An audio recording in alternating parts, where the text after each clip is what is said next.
The blue sky fills the screen as a conversation about a certain room begins. The CEO sits down, smiling, and says he loves it. On the other end, Woo-jin sighs, admitting he had to rush to get everything ready at the last minute. The CEO brings up Woo-jin's long overdue vacation again, but Woo-jin just mutters about being less privileged, like time off is a luxury he can't afford. The CEO quickly tells him how important he is to the company, but instead of feeling valued, Woo-jin only gets more frustrated. When the CEO is asked about his return, his vague answer leaves Woo-jin struggling to breathe. He quickly pulls himself together under the weight of lingering stares. Woo-jin, always the dependable assistant, clearly disapproves of the CEO's choice to take an open-ended vacation, especially during the busiest time of the year. But the CEO just shrugs and reminds him he's paid well enough to handle things. He throws in a few reassuring words, hoping to ease Woo-jin's concerns, though they don't seem to work. Instead, Woo-jin groans dramatically, complaining that even taking a vacation feels like a burden. After a quick goodbye, the call ends. The CEO leans back, stretches, and lets out a deep, content sigh as he takes in the beautiful weather. For the first time in a long while, he actually feels refreshed.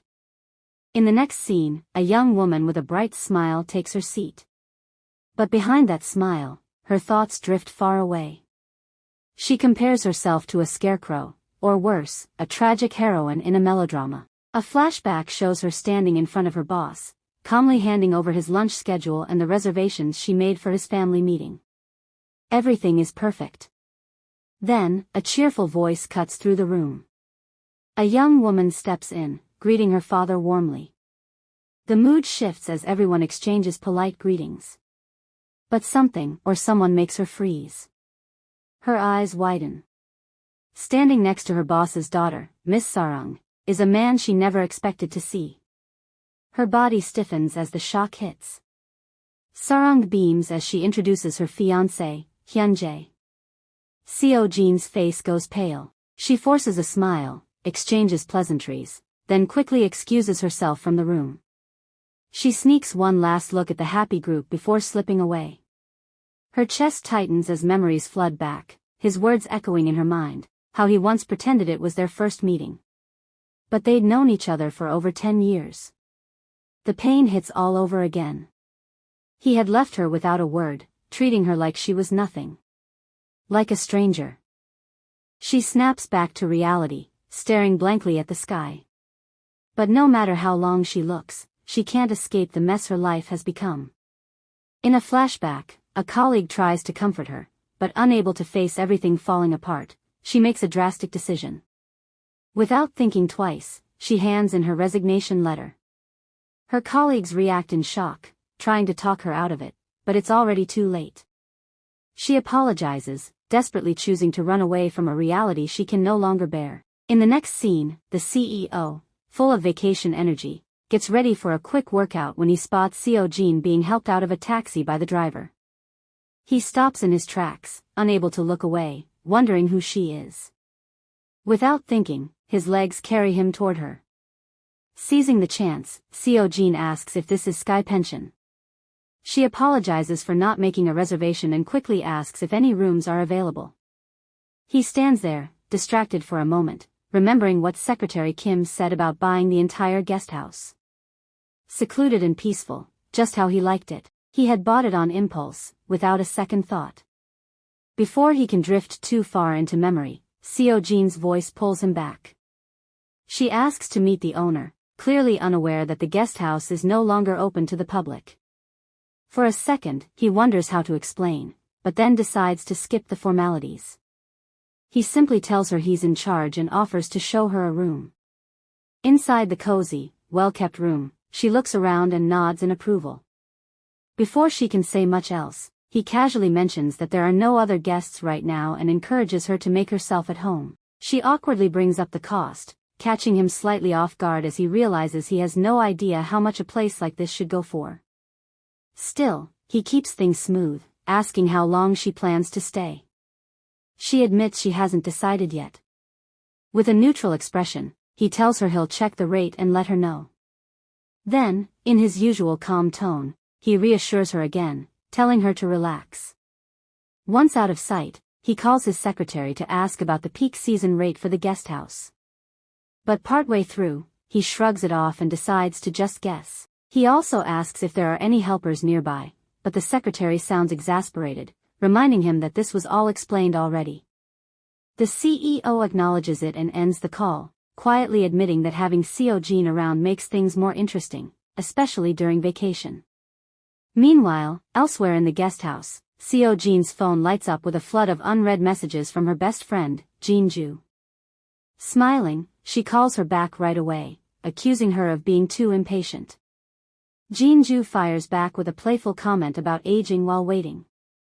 They catch up quickly, with Jin-ju teasing her for being such a homebody, only to find out she's traveled alone to the famous Jeju Island.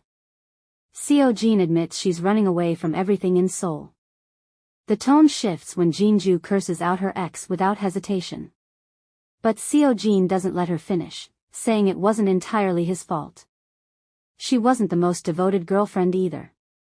Her voice drops as she remembers the night she pushed him away, refusing to give herself to him. The next morning, the CEO's mind is all over the place. No matter how hard he tries, he keeps thinking about the woman from yesterday, who she is, what her story might be. As he jogs along the beach, his thoughts wander to her fragile presence, her quiet beauty, and the delicate features he can't seem to forget. Elsewhere, our female lead is fully in vacation mode, soaking in the view of the ocean. A light breeze suddenly picks up, and her loosely tied scarf slips away, carried by the wind down to the shoreline. Without thinking, she hurries after it, heading toward the water. Just then, the CEO shows up out of nowhere. From a distance, it looks like she's walking into the sea with no intention of turning back. He panics, assuming the worst. Right as she reaches for the scarf, he grabs her arm without warning, shouting for her to get out of the water. She struggles against him, insisting on retrieving her scarf. In the chaos, he steps on a slippery rock and loses his balance, falling hard into the water. Instantly, she becomes the rescuer, grabbing his hand and yelling at him to focus.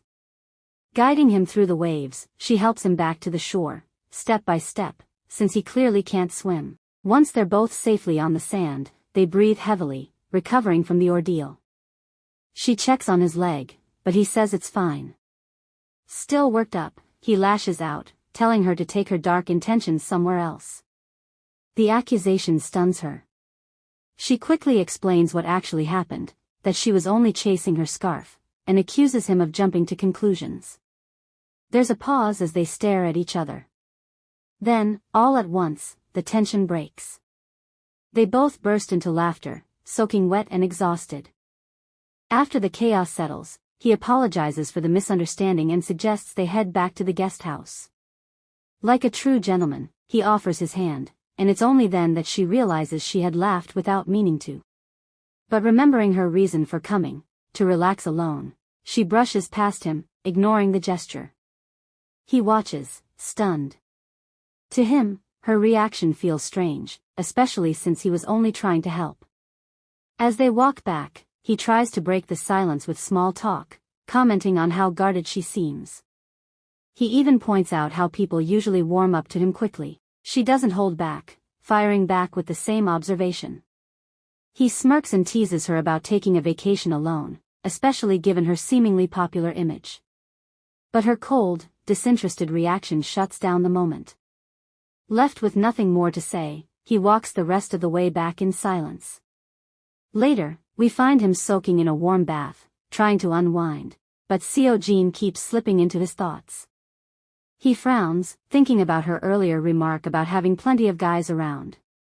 The idea irritates him more than he wants to admit, and a strange sense of rivalry rises in him. At the same time, Seo Jin steps out of her bathroom, her stomach growling as she debates what to eat for dinner. Just then, there's a knock at the door. She opens it to find the CEO standing there, his large frame filling the doorway. He casually asks if she's hungry and suggests they grab a meal at a nearby restaurant. The evening sky bursts with color, mirroring the sizzling grilled steak that Joo-wan now prepares. Across from him, Seo Jin can't seem to take her eyes off the scene. He catches her staring and playfully calls her out, but she laughs and tells him to focus on the grill instead. Soon enough, the food is ready. She thanks him, eagerly diving in, and he watches with amusement, wondering if food alone can really make someone that happy. To set the mood, he pours her a glass of wine and casually asks for a proper introduction. He finally shares his name, Cha Joo-wan, and she follows with hers. He teases her again about her guarded nature, and together, they raise their glasses, toasting to their new friendship. Time passes quickly. The once colorful sky fades into darkness, and they now lean into the soft glow of the grill. Seo Hyun finds herself drawn to the warm flicker of the fire. Meanwhile, Joo-wan returns with snacks and starts a light conversation about drinking habits and simple pleasures. A small silence settles between them before he comments that she seems like someone carrying a story. She lets out a soft laugh, agreeing, but quickly clears up any lingering doubts. This vacation wasn't about ending her life. It's safe to say Joo-wan is already captivated. Curious and drawn in, he gently asks about her story, and Seo Hyun opens up. She spills everything about her ex and the heartbreak he left behind. As expected, Joo-wan curses the guy out, which makes her laugh even harder.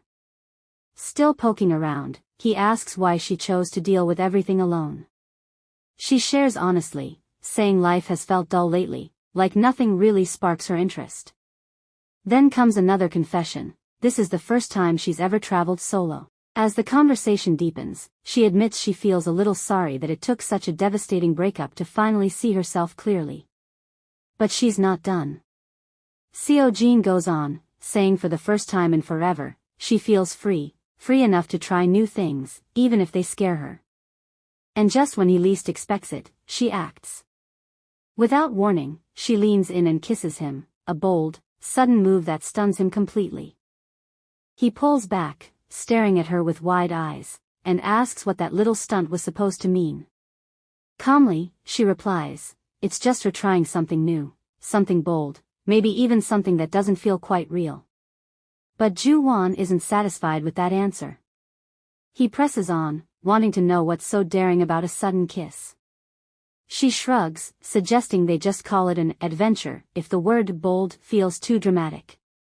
A small smirk plays on his lips as he starts to tease her, calling what she did nothing more than a peck, or maybe just a brush of lips. Rolling her eyes, she fires back, wondering aloud if this is how he handles women in general. But he doesn't let her finish. Instead, he leans in and gently kisses her again, this time softer, slower. Then he pulls back, looking into her eyes and asking if he can take it further, if he can kiss her properly this time. And without hesitation, she grants permission.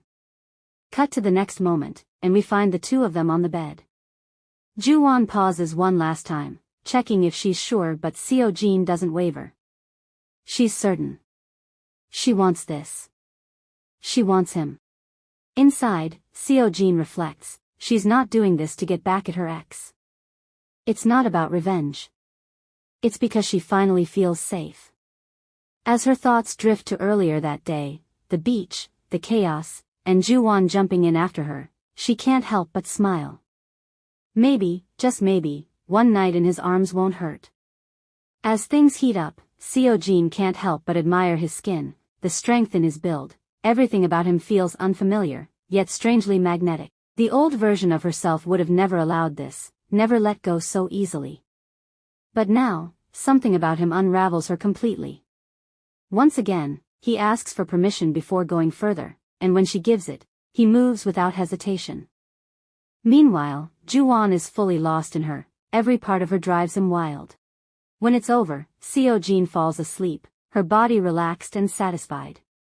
But Joo-wan stays awake, watching her. His gaze lingers on her bare form as he whispers just how crazy she's making him, and that one day, she'll pay for stealing his peace like this. Elsewhere, back in the bright lights of Seoul, Hyun-jae surprises his fiancée. He gently removes the blindfold, revealing a beautifully arranged space. Her cheeks flush with excitement. "Happy 150th day to us," he says with a wide grin. Overwhelmed, she throws her arms around him, showering him with affection. They toast to their future, everything seeming picture-perfect as Sarang leans into his embrace, listening to him hum a love song. She's glowing, until suddenly, something shatters the moment. In the middle of his sweet serenade, Hyun-jae accidentally slips up and confesses his love for Jin-ah instead of Sarung. Everything freezes.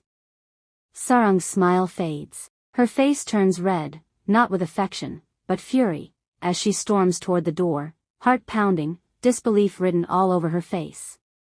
Fuming, Sarung throws a sharp comment over her shoulder. She refuses to be with someone who can't even remember her name.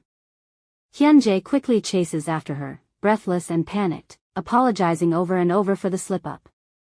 He begs her to let it go, to salvage what's left of their special day. But Sarung isn't having it. She stands her ground, eyes blazing, blaming him for ruining what could have been a perfect memory. With no room left for excuses, she turns her back on him and walks away, leaving him stunned and miserable, exactly what he deserves. Want to know what happens next? Type Seo Hyun-jin in the comments. And please don't forget to like, share, and subscribe for more interesting content.